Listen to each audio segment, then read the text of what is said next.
I wanted to understand the space between what's said and what's done. It's not about judging, but about seeing the human stories behind the stereotypes.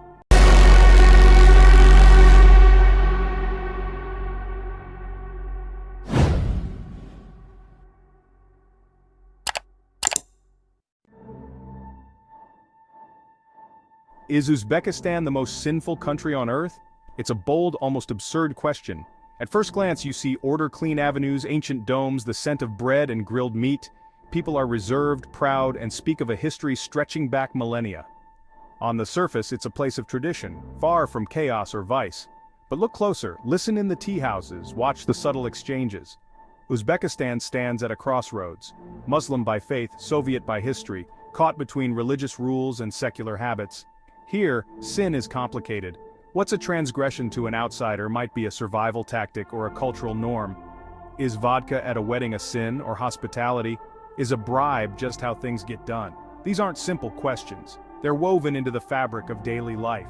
My journey was to peel back these layers, to move beyond the facades and into the real lives of Uzbeks. I wanted to understand the space between what's said and what's done. It's not about judging, but about seeing the human stories behind the stereotypes. In that space, the true character of Uzbekistan resides.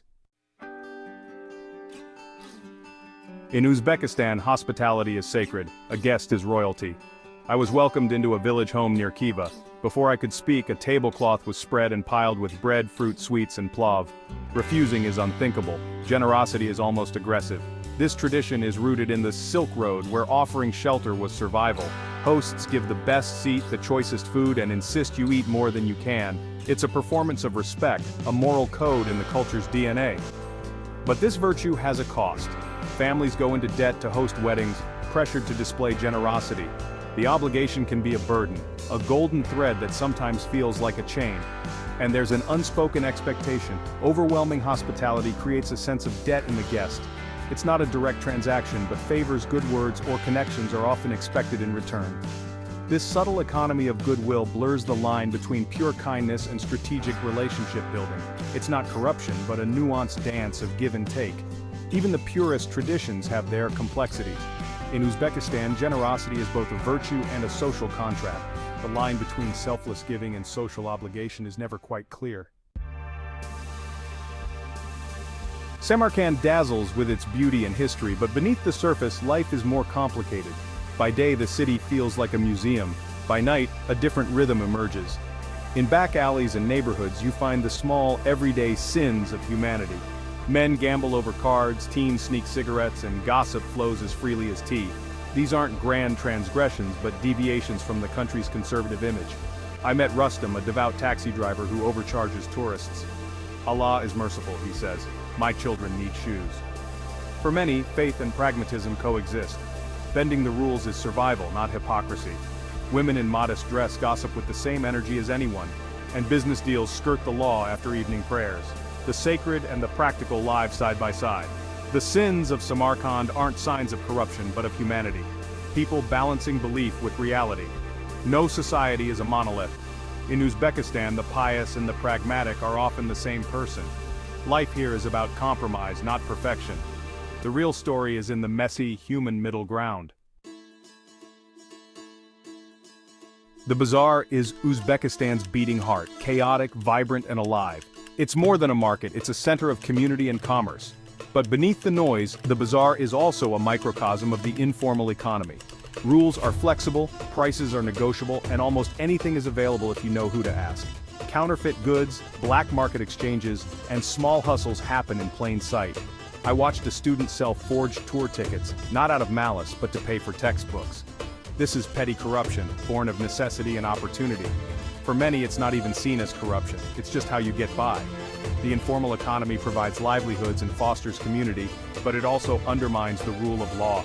Is it sinful? To officials, yes. To a mother selling jam without a license, it's survival.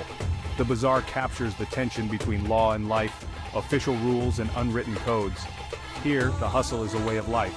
The line between right and wrong is blurred by circumstance.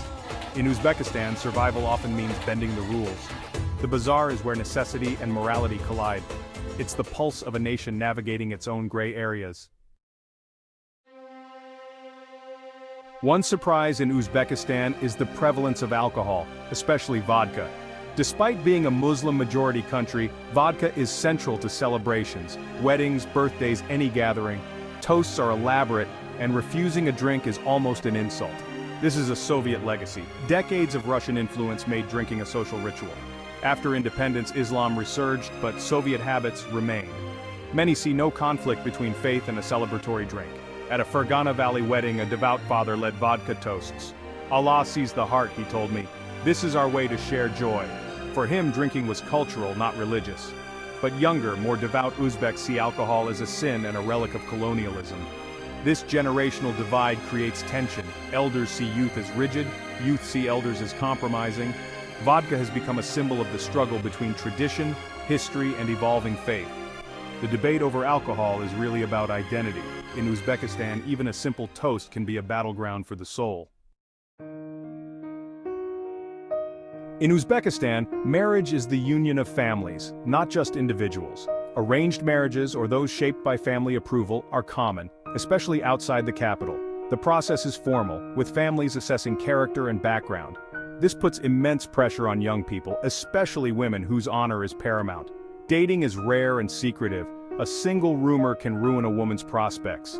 Premarital relations are taboo, but they happen. Consequences fall hardest on women. The system values the appearance of purity over reality, creating fear and secrecy. Young Uzbeks see modern ideas online but are torn between desire and duty. Some elope, others hide their feelings in marriages of convenience. The pursuit of love here is a minefield, where one misstep can change a life. To understand Uzbekistan, you must understand its Soviet past. For 70 years, the state promoted atheism, closed mosques, and persecuted religious leaders. Public piety was dangerous, but private faith endured. People lived double lives. The Soviet era recalibrated morality from religion to political loyalty. After independence, there was a rush to reclaim religious and national identity. But 70 years can't be erased overnight. Many older Uzbeks are culturally Muslim but functionally secular. They celebrate holidays but may not pray daily, their worldview shaped by both Marx and the Quran. This legacy creates tension. Devout Uzbeks see secular habits as a form of corruption. The ghosts of the Soviet Union linger in institutions and minds. Uzbekistan is still negotiating its relationship with its own past. The struggle between faith and secularism is far from over. Uzbekistan's youth are the first to grow up in an independent nation, but they're pulled between Soviet echoes and ancient traditions.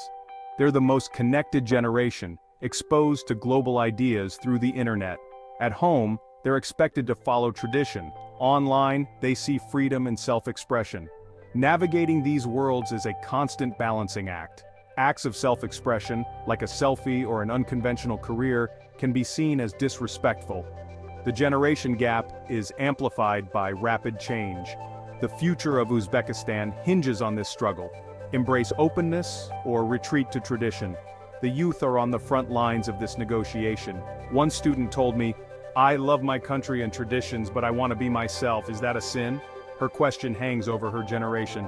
They're building a future that honors the past but refuses to be imprisoned by it. Is Uzbekistan the most sinful country? The question itself is flawed. Labeling its complexities as sin misses the warmth, resilience, and humanity I found. This isn't a battleground of saints and sinners, but a land of nuance and contradiction. What looks like sin is often a deeper expression: hospitality, survival, celebration, or love. These are human solutions to human problems. The soul of Uzbekistan isn't in its monuments, but in the spaces between. Shared meals, knowing glances, quiet pride. It's in the laughter of youth forging a new identity. My journey left me with more questions than answers. To understand Uzbekistan, you must let go of preconceptions and accept ambiguity. See people as individuals, not subjects to judge. The real sin would be to visit and see only what you expect. Uzbekistan's complexity is its greatest beauty.